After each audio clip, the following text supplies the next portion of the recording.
I'm going to do now is share my screen and we can go ahead and get started with the materials for today. Can you guys all see that okay? Okay, here. Excellent. Yeah, I'm okay with it. I think Derek's just joining us here as well. I think he just popped in.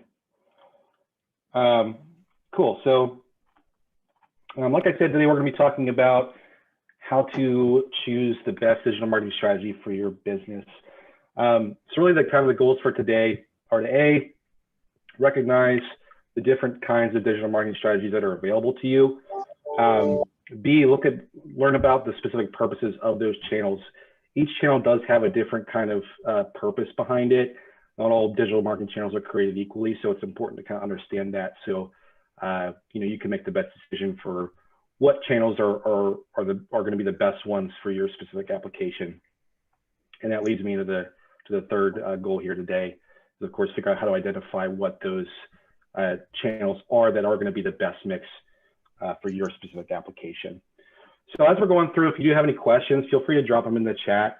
And then Andy's going to kind of pick a few to read that we can answer at the end. And then again, we'll have that roundtable discussion. But first thing we're going to start off here today with is defining what digital advertising it is. So we compare this to basically two different schools of advertising. There's traditional advertising and digital advertising. Traditional advertising being more things like print advertising, TV advertisements even. So billboards, newspapers, TV commercials, anything like that. The main difference between traditional and digital is really the ability to be able to measure the impact of the marketing efforts that you have in those schools. So for example, with traditional, a lot of the time, especially with print and TV, really the only thing you can measure is exposure. So you can say like, hey, like this is roughly about how many people potentially saw the ad, but we can't necessarily measure without getting a little bit more complicated what the actual impact or outcome of those ads were. So it's more difficult on the traditional side to say, this TV commercial resulted in X amount of sales exactly, or this billboard resulted in X amount of calls or X amount of leads or sales exactly. In addition to that, it's a little bit more expensive typically than digital advertising, especially when you talk about TV commercials.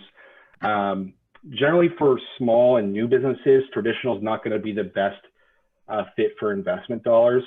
You see a lot of bigger brands using TV commercials, and that makes sense for them because they have the money to spend. It's about creating that brand loyalty and things like that for them.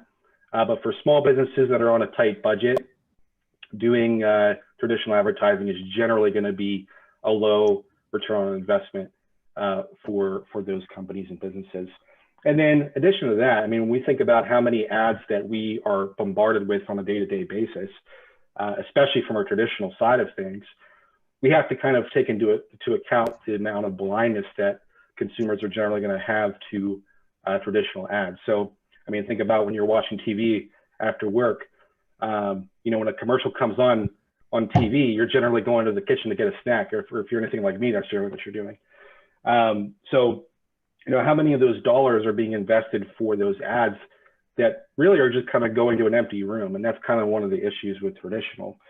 Where digital kind of comes in, and again, is especially helpful for small businesses, is A, it's really easy to measure. We can track from the time that the person saw our ad to the time that they completed a purchase, fill out a lead form, whatever it is that the goal for them is to accomplish. It's generally much more affordable than traditional, like TV commercials and things like that. We'll talk about that a little bit later. There's a lot of different types of applications you can use to kind of fit this into exactly what you're trying to do. And then we can kind of customize those ads to a very specific audience. Again, kind of comparing that to traditional advertising, really you're either putting in a newspaper that sort of aligns with the kind of person you want to advertise to, or if your TV commercial, maybe a channel, a TV channel that would kind of match up with the person that you want to advertise to. But with digital advertising, you could really kind of get down to exactly the age bracket, the income level, what they're interested in, what their job is, where they live, where they frequent, things like that. So there's a much greater level of detail about who you can target, which is ultimately going to result in a much better return on investment from a advertising dollar standpoint. So digital marketing is going to basically encompass search engine marketing, social media marketing, and email marketing. That's what we're going to talk about today. Search engine marketing kind of encompasses a couple of different things, which we're going to get into in just a second. But anytime we're talking about marketing, whether on a traditional or a digital side, we need to think about things in a marketing funnel sort of layout, right? So anytime you're doing a digital marketing strategy, especially, you want to think about where it is that you're creating a touch point within this funnel. So are they kind of just starting off the research to discover that they might have a problem and they need a solution that you might be able to offer? That awareness section, is that something that you want to create a touch point for? And then kind of working down that. Not only that, but how do we sort of formulate the ads and ad text and things like that to really talk specifically to where that person is in this buying funnel. So that everything that we're going to be talking about today, I kind of want you to look at it through this lens and think about the different channels that we're going to be talking about, but how they fit into your specific marketing funnel and how that might help to work them down from awareness all the way down to purchase or lead form or whatever it might be. So the first thing we're going to start off with, like I said, is search engine marketing. This encompasses a couple of different things, but generally search engine marketing or SEM is really a must-have for pretty much every business, big, small, and in between. Search engine marketing encompasses both search engine optimization and pay-per-click advertising, or PPC as I'll call it from this point forward, search engine optimization, SEO. SEO is really just the act of optimizing your website so that it can be served in search engine results. So, of course, when we think about whenever you are going through a kind of a purchasing process, generally the first thing that you do is Google potential products, or maybe you have a question. What are the best shoes for running? That's what you type into Google, and then it's going to come up with a different list and some different content for you that's going to answer that question. There's really a science behind all of that. Google creates an algorithm, and other search engines, but Google is of course the main one. Google creates an algorithm to really understand what a site is talking about and what kind of topics it fits into. And then when somebody types in a query or a question into Google, it's going to serve up pages that match or answer that question or that query so that the user is kind of getting the answer to what they're looking for. The sort of the act of optimizing actual SEO, an SEO strategy is really free if you're doing it yourself. Like I said, it's typically how people start and finish, and it's a must-have. And really kind of the cornerstone of SEO, and I'm going to kind of get into this, into the kind of the weeds and details of how SEO actually works in later presentations, so keep an eye out for those. But really the kind of the cornerstone of how this works is content. So does the content on your website answer questions that your target market has? So for example, again, if going back to the running shoes example, if you're selling running shoes on your site, are you answering the questions that your shoppers are going to have about running shoes? What running shoes provides the best ankle support? What running shoes, are more durable? What running shoes you can get for the right price? Those sorts of things. So are you answering those questions on the site in a way that, in the level of detail that both your end users are going to need to be able to answer their question, of course, but also in enough detail that the search engine itself can understand what it is that you're talking about. Google especially relies heavily on the amount of text that you have on your site to be able to kind of calculate really what page needs to be served in the search results for a given query. So you kind of fleshing out a particular topic in a very kind of high quality sort of way and kind of getting into the depths of in technical aspects of each question is really going to benefit you from an SEO standpoint. And again, kind of getting those rankings in the search results that makes you the most visible. So again, this particular digital marketing and channel is really a must-have for every business, again, because really every buying process will generally start with a Google search, and appearing for those searches is really important to be able to work those people down the funnel, as we were talking about before. The other side of SEM is PPC, or pay-per-click advertising. So for pay-per-click advertisements, they appear in the same spot that regular search results do, generally be towards the top of the search results, though, with a little ad mark next to them. What's nice about paid search is that it kind of gets you right up to the top of the results, as long as you're doing it right, you have the right sort of settings on your ad campaigns and things like that. It gets you right towards the top of the results. There's a lot of different things you can do to build out your ads to make them, you kind of cover a little bit more real estate and push other people down, which is beneficial, especially from an SEO standpoint as well. You can do a lot of different things in terms of goals here. You can advertise in different phone apps, you can advertise on different websites, you can advertise right in the search results, like I just mentioned. But this one is not the best fit for every industry. You do have to kind of take a look at what the cost would be here. For example, industries that I've done pay-per-click advertisements in that are far more challenging than typical are things like real estate, legal industry, like if you're a lawyer or doing any kind of legal work. Typically dentists don't do well on PPC. I don't think anyone here kind of fits those buckets, but it's certainly something, kind of the point here is just that you want to make sure that if you're running a pay-per-click advertisement or PPC campaign, you want to make sure you're monitoring those results very closely, because there are times where it works out really, really well, and there are times when it doesn't. It's not as clear cut and dry as SEO. But what's really nice about this is that you pay a very calculated amount for a click on your advertisement, and you can very, very easily calculate ROI for that. So you can say, like, I invested this much in ad spend on Google or Bing or whatever,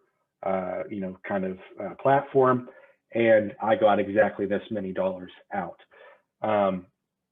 Especially from an e-commerce standpoint, there's ways of calculating that from a lead gen standpoint as well, a lead generation standpoint. Hey, Colton, question for you. Yeah, go ahead. I guess it's for profit and nonprofits, because we have, I think, both in this seminar. Yep. Does search engine optimization cost anything? And if so, round about how much?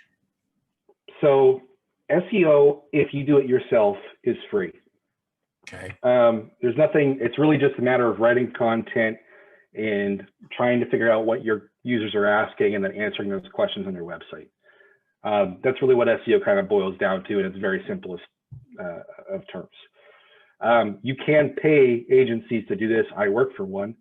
The cost varies widely depending on how many services you kind of want for that. Are they writing content for you? Are they just doing technical optimization?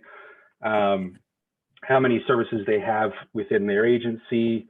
What kind of people are going to be working on your website? Developers, or there's going to be developers involved, that sort of thing. So assuming that you already have a website and that it's running and it's functional, it really doesn't cost you anything to write the content and put it on if you do it yourself. But if you have like a copywriter come in, it's going to cost some money. Again, it's really hard for me to give you like an average figure Sure. on that, because the cost Sure. just varies so widely depending on what you're looking for. But what I heard was to get up in the top of the results, it cost you money. Is that true? No, it doesn't have to. As long as your content is really well thought out and it's quality content that really answers a user question very well, and it's from a source of somebody that has some experience in that particular space and would be a trusted source, there's no reason why you'd have to necessarily pay anybody to get to the top of the search results. Okay, good. Thank you. Yeah, I didn't know it's that. more about quality than paying anything. But of course, to get that quality, some businesses will pay people to make that happen for them. Yeah, because you got to think like the client thinks, or like that someone's looking for your services, and are they going to ask? What are they going to ask so that you answer it and it then pops up? Gotcha. Correct. Hey, Yep. thanks, Colton. Thank you. Yep, you bet.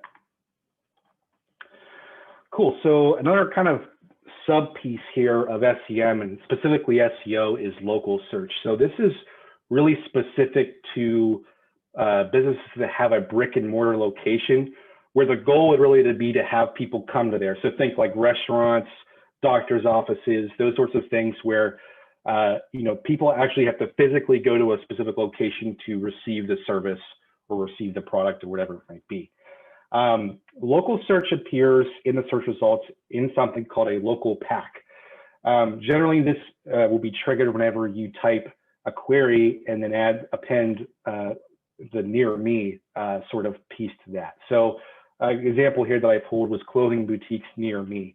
So this is going to show me all of the clothing boutiques that are in my immediate vicinity and the information about those businesses. So really the way to appear for these local packs is to create, in Google at least, is to create something called a Google My Business profile. And the way to do that is to go to business.google.com and you can sign up for that there. They're going to ask you to basically go through a verification process where they send you a postcard to your physical location that has a code on it. You'll type that code into your business profile to verify your location. And then what you want to do is fill out all of the information for that profile so that everything is visible there. So you got a phone number, a location, any kind of special things that you do. So for example, here, this Beacon Boutique, they do curbside pickup. There's no in-store shopping. This one has in-store shopping. So they have those things kind of marked out for them on their profiles. The other thing that kind of influences how you rank in a local pack is, of course, your reviews. So the more reviews you have and the more quality reviews you have, generally the higher you'll rank in a local pack. So for example, if you see somebody that has 200 5-star reviews, they're probably going to be ranking in the first spot for a local pack. If you have somebody that has 180 reviews and they're maybe like 4 or 4.5, they'll probably rank right beneath that, and so on. Generally, that's how that works.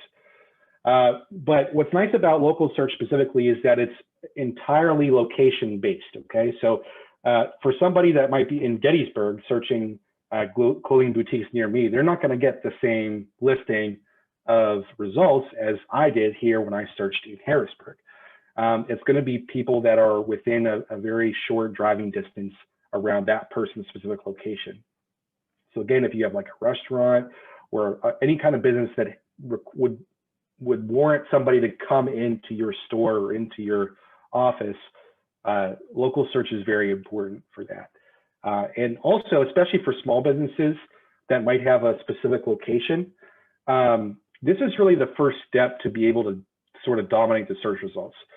Anytime you're talking about SEM, SEO or PPC included, you want to think about starting small and then kind of expanding as you go along. So you can get really good results by really having focused targeting on both a location and audience standpoint, both from a PPC and on the local search side. And as you kind of get better and better results in that small, kind of geographic area or that small, kind of audience segment, you can start to work your way out and take bigger and bigger pieces of the pie. But it's really easy to dominate if you're doing the right things by focusing on a small piece of the geographical pie, so to speak, especially when you're starting out and then kind of working your way up from that. So I have a couple of stats here for you as far as the impact of SEO specifically.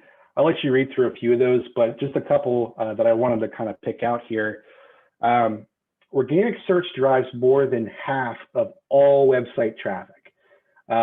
Google processes something like several billion queries a day. So somebody's out there is asking a question that you can answer with your content. And in addition to that, the things that people are typing into Google are generally longer in length, right? So there's a couple of queries that will generate a lot of traffic, but the queries that are longer are generally going to be a lot more focused about questions that you can answer. So for example, we have red running shoes here to your right on that image. That's going to be a query that a lot of people search. It's what we call a top of the funnel query, where people are just kind of researching, okay, I know I want running shoes and I kind of like the color red. I don't really know specifically what type of shoes I want, but I kind of want to see what's out there. So they're going to Google red running shoes. They're going to get a couple of results here, as well as some images and things like that. But as they do more research and kind of get a better grasp on specifically what kind of shoe they want, that query that they type in is going to get longer and longer and longer. So by the time they get to the bottom of the funnel, their query for buying red running shoes might be buy red Nike, free running shoes online. That query is significantly longer than just red running shoes, and that query is going to be really well matched to whatever Nike's product page is for that specific shoe. So Google's going to serve that specific product page to them right at the top, so they click that and buy the product. So again, that's kind of the way you want to think about SEO, at least in how it fits in your digital marketing strategy, is what kind of questions are people asking from the top of the funnel to the bottom of the funnel, and how can I answer those on my site? And then you answer those, of course, with the content that you have. And then for pay-per-click here, or PPC, some other stats here about the impact here. PPC generally can earn basically double your money on your investment. Again, exceptions here for certain industries, but on the whole, $2 for every $1 you spend on PPC in terms of return on investment. That can go up significantly depending on A, how you optimize your account or your campaigns, and B, just again, your industry and kind of where you fit in a vertical and how competitive your vertical is. 80% of all marketers allocate some ad budget to PPC. So a lot of people are doing this, which should kind of indicate to you that it is an important strategy and it does yield return. Otherwise, people wouldn't be doing it. And again, just kind of put this cost into perspective for you. $6.75 is the highest average cost per click for Google Ads, and that's again the legal industry. So again, kind of the way this is calculated is when somebody actually clicks on your ad, you're charged $6.75. You don't have to pay if somebody just sees your ad. Okay, so that's kind of the big difference, like I was mentioning before, between traditional and digital. In traditional, you're really paying for impressions, again, which is not necessarily going to be the best return because we don't really know if they actually did anything with that. With PPC, you're only paying for actual action on your ad. So people actually clicking your ad and going to your website, and whatever they do past that is up to them, but at least they've gone to your website and they've actually looked at your content and they've got familiar with your business. That's money well spent at the end of the day. The lowest average cost per click for Google Ads is $1.16. That's for e-commerce. So e-commerce, they have something called shopping ads here. Those are the ads that you see on the image to the right here, up here at the top. So basically what's happening there is you can advertise individual products, the prices, reviews, brands, those sorts of things. And people can click on those ads and go straight to the product pages and buy them right there. So low cost per click to do that, high return generally for that as well. So now we talked a little bit about SEM. We're going to move over into social media marketing. So really with SEM, you're kind of getting into middle and bottom of the funnel, sort of placement typically. There is top of the funnel stuff to do there in SEM, but generally you're going to be in middle and the bottom of the funnel. With social media, you're really hanging out more in top and middle of the funnel. So people that are kind of discovering what they want and people that are kind of doing more research about what they want. And really the purpose of social media is to meet your customers where they hang out and just talk to them. That's really the only purpose for social media. For SEM, what you're really doing is influencing them to actually buy or fill out a lead form or whatever it is that you're trying to get them to do. You're really trying to push them that direction. With social, like I said, you're really just talking to them and providing resources for them. So really we have to think about this in terms of platforms, because there's a ton of different social media platforms out there, and not every one is a great fit for everyone. So good platforms that are good for typically every industry are things like Facebook. This offers highly targeted advertising. I'm sure you've probably heard all the Big Brother arguments out there about Facebook and how much data they collect and things like that. That's all used for advertising, so you can get pretty targeted with who actually sees your Facebook ads. It does convert well and can drive revenue, and this can have some bottom of the funnel implications here. For Instagram, this is another one that's good for most places.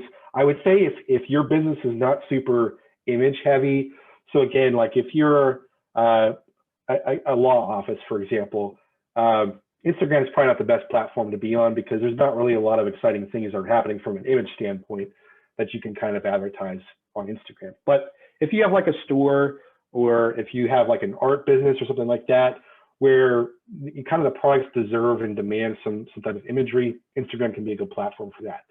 This is great. This is a great platform to drive engagement and give people a window into what's going on in your business and kind of different things that are happening. This is definitely a top of the funnel sort of engagement. Again, contrasting from Facebook, which can be a little bit more middle of the bottom of the funnel, and contrasting from SEM, which is definitely middle of the bottom of the funnel as well. Twitter is great for tech savvy companies. This is the platform that I think I see companies getting into the most trouble on. So you do want to be careful here.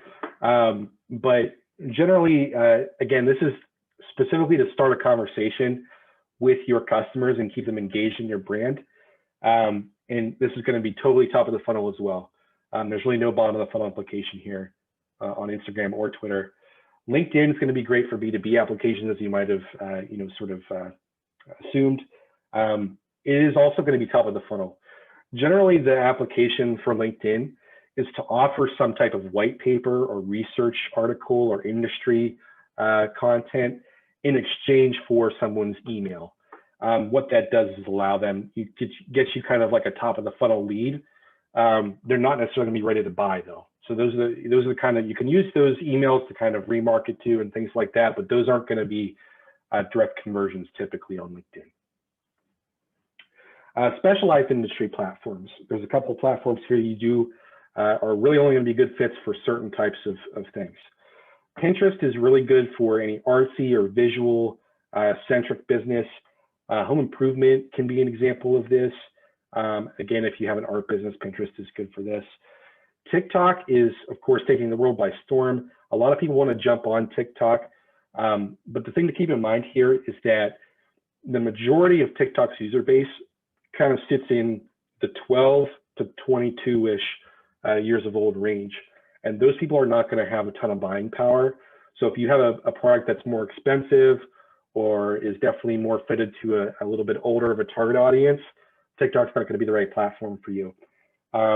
Generally, this is not going to result in any sort of direct sales or direct lead generation as well. This is really specifically to, in the same way Instagram kind of is to create a window into your business and to create just some fun content that people can engage in. But it's generally not going to drive direct sales or direct leads directly from TikTok to your business. Snapchat's also going to be a lower audience or or younger audience with a lower attention span. So typically Snapchat's pretty quick. So you do have to, I'll kind of talk about this in another presentation. I think it's the next one actually. I know what we're going to do about creating content on social media platforms, especially that really captures the attention immediately, because you do only have a couple of seconds to grab their attention, and Snapchat's a perfect example of that. Really, any other platform outside of this grouping here are going to be platforms that are going to be very specific to your application. Some people talk about Reddit and things like that. It's a good fit for some industries, but again, you gotta have to use your discernment in terms of what kind of people actually hang out on these platforms, and is that the kind of person that I want to come into my business, or patronize my business, buy my products, those sorts of things. But generally, the left list here, good for most industries. Right list, a little bit more specialized and a little bit more targeted into a certain demographic. So social media marketing impact, again, some stats here for you. 7 in 10 Americans use social media, so it's a great, kind of channel to be on because there's so many people on it. 86% of people use it once per day. A lot of time goes to just surfing on social media, so it's a great way for people to kind of become aware of your brand as they're kind of surfing through their feed. They might come across some of your content, especially if it's interesting. They're gonna, sort of visit that website and see what's going on there. What's really important here is 96% of users who follow brands on social media will interact with those brands. So again, the purpose of social media is to really create some level of brand loyalty, but also, at the very building block of that, really just start a conversation with the people that are going to be most likely to convert, or most likely to buy or fill out a lead form later on down the funnel. So really, you're just engaging them and kind of understanding what their needs are. You can use that information for other channels. You can help those people kind of work down the funnel. But on the whole, in general, social media is not going to be a sales or lead driver channel, or at least your top sales or lead driver channel for you on the whole. So then finally here, getting into email marketing. Really what email marketing is about is re-engaging your core customer base. So when we think about email marketing, the way that this starts out is somebody has to give you their email for you to send them emails. And really what they're saying there is, here's my email. I want to give you money at some point. Show me more information about your business and the kinds of things that you're selling. So it has a really great conversion rate for that reason. And there's really two sides to email marketing here. So one is newsletters or re-engagement, and the other side is drip email or lead nurture. So the first thing we're going to talk about is re-engagement or newsletters. Newsletters are generally how most people think about email marketing. It's kind of content that talks about what your business is up to, new things that are happening, those sorts of things, which are great and are super effective, especially for people that are more interested in them. You're collecting those user emails during the checkout process, rewards programs, etc. And then again, sending those newsletters out so that they're in the know about what's going on in your business and any specials or promotions you're running. And generally, the timing for this is monthly or bi-weekly, and you're, again, informing them and light selling them on products or services. Newsletters is not the place to hard sell. We do find that generally people will unsubscribe if they're getting a constant barrage of, here, buy this, buy this, buy this. They really just kind of want more information about your business. This does require a level of content management and writing. You're going to, of course, create a newsletter on a monthly or bi-weekly basis. It needs to be new and fresh content that's going to be interesting to your subscribers. And this is a great fit for really every industry. There's not a whole lot of applications where email doesn't make a lot of sense because, again, those are people that are giving you their information so that you can send them more information so that they can buy or they can fill out a lead form. The other side of the coin, like I mentioned, is drip email or lead nurture.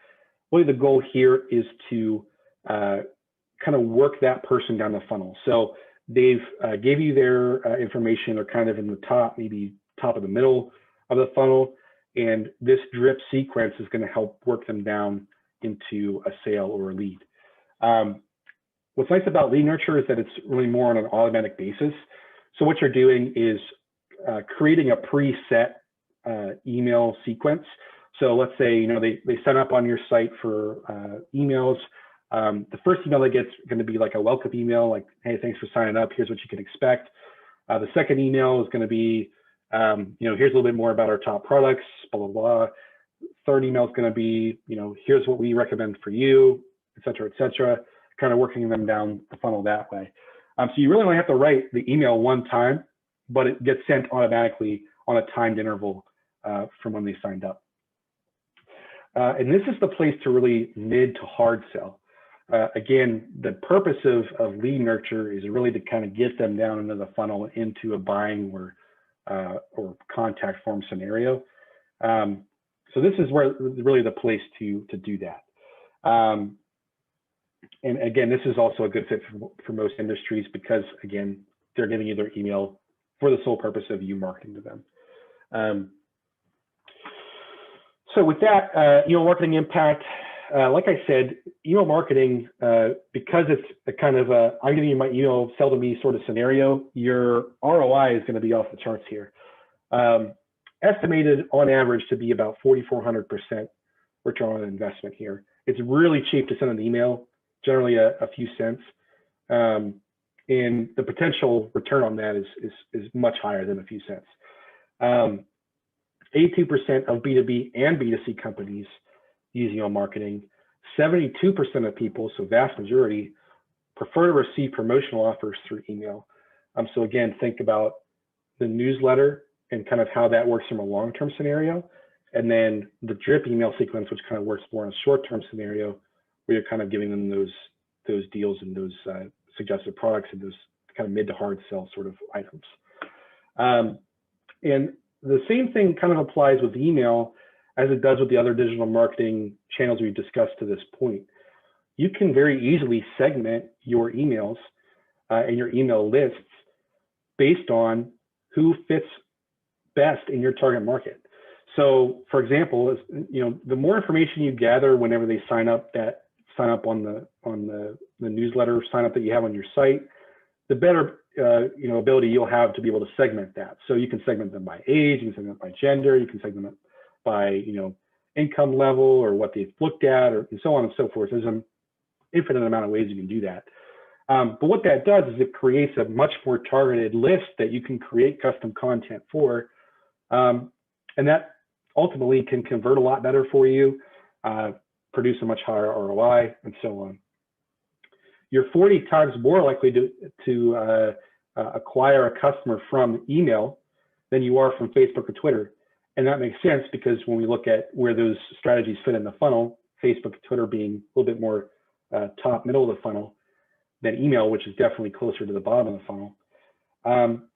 And that's kind of what we see here in the results for email. Uber does a great job of email marketing if you want to check them out. They have a kind of a really engaging email newsletter. So if you need some examples about how to, kind of some inspiration on how to set up your email newsletter, Uber is a great example for that. So to wrap up here, what I've kind of done is create a little bit of a checklist for each channel that we talked about, and also kind of what the purposes of those channels are. So real quickly, just kind of going through it, and we could send out the presentation after the call as well, so you guys have it. But SEO is really good for just about every stage in the funnel. You're either answering a question, you're providing more information about a specific product or service, and you're going to be buying or filling out a lead form on your site. Pay-per-click, again, is great for most spots in that buying funnel as well. You can create different campaigns for different purposes. So if you want to do more top of the funnel work, you can do that. If you want to do more bottom of the funnel work, you can do that. So it's good there. Both of those are really good for SEO, specifically for all industries, PPC for most. Facebook, a lot like PPC and SEO in terms of how you can kind of target people. You can get a little bit more top of the funnel. You can get a little bit more bottom of the funnel. So it does offer some conversion potential, not as much typically as SEO or PPC, but still some conversion potential. For Instagram and Twitter, these are going to be specifically engagement. Those aren't going to be sales. Generally not going to be brand awareness too much. You're really going to be kind of just having a conversation with your target audience. LinkedIn's great for brand awareness and engagement. Pinterest is just good for brand awareness. TikTok can be good for reach, brand awareness, or engagement.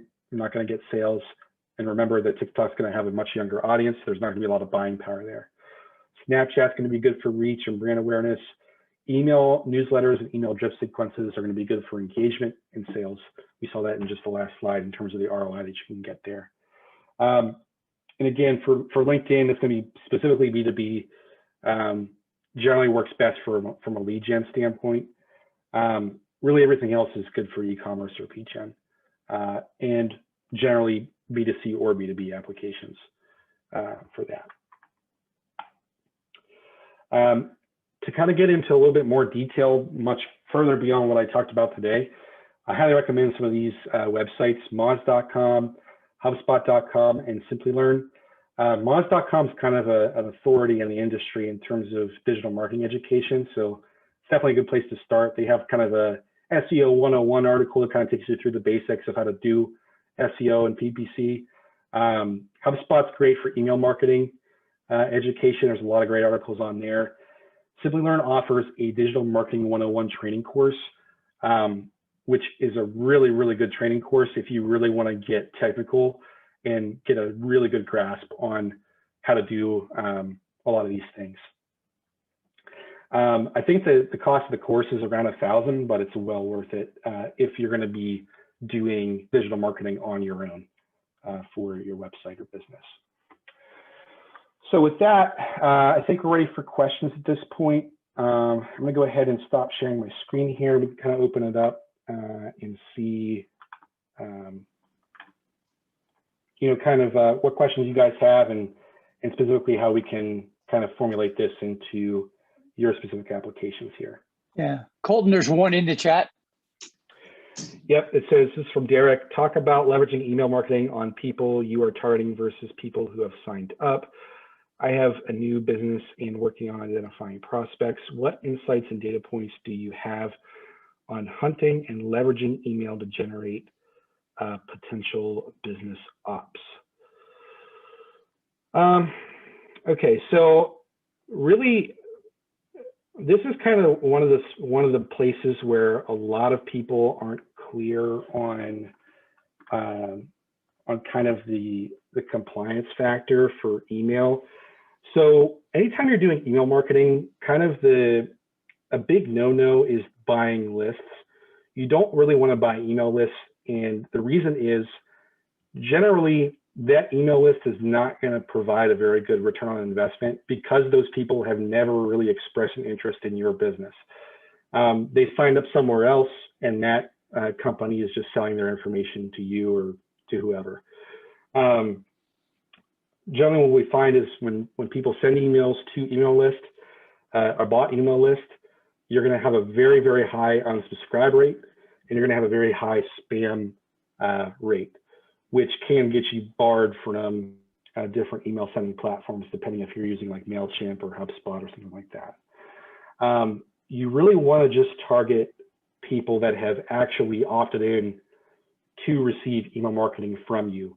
That's going to keep your unsubscribes very low. It's going to keep your spam rate very low, and just kind of create a smoother experience and a better return on investment overall. The other thing to think about too is if you are collecting emails on your website, don't wait to start doing email marketing. You want to kind of act on those pretty quickly. A couple of scenarios that I've run into in the past in working with some of my clients is they've been collecting emails for the past year or two, but they never sent them an email. And they hand me an email list and we send them their first email marketing message, and then their unsubscribe rates off the charts, their spam rates off the charts, because all those people forgot that they signed up. They're not really engaged with your brand anymore, so they don't even know who you are. They've forgotten who you are. So you don't want to wait too long before you actually send out an email marketing message from the time they sign up.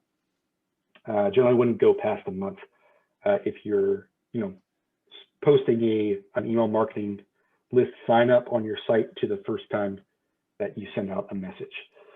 Now, as far as sort of leveraging email and generating potential business ops, the HubSpot resource has a lot of great different examples that I would recommend you check out for that. But generally, kind of what you're looking to do there is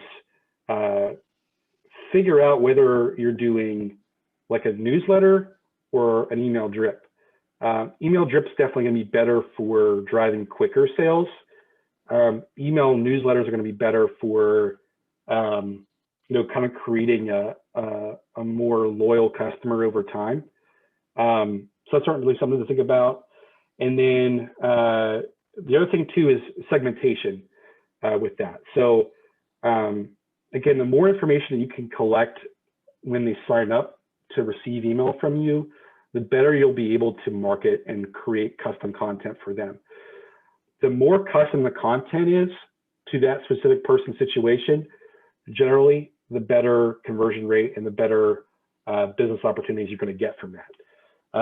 So if you can segment your list into demographics where you have male, female, age bracket, income level, maybe whatever is going to be relevant to you from a target market standpoint, and then sends very specific content to each list based on that, that's generally going to be yielding you the best return on your time and money investment from an email marketing standpoint. So I hope that answers your question.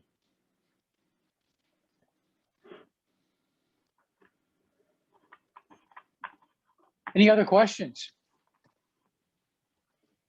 Colton, if you would, maybe give us a preview of what next week's is going to be, the second. Sure, yeah, absolutely. So the next presentation is going to talk a little bit more about how you can improve visibility through the digital marketing channels that we talked about today. So we are going to get into a little bit more detail about how SEO and PPC actually works and how to maximize your efforts on that side of things.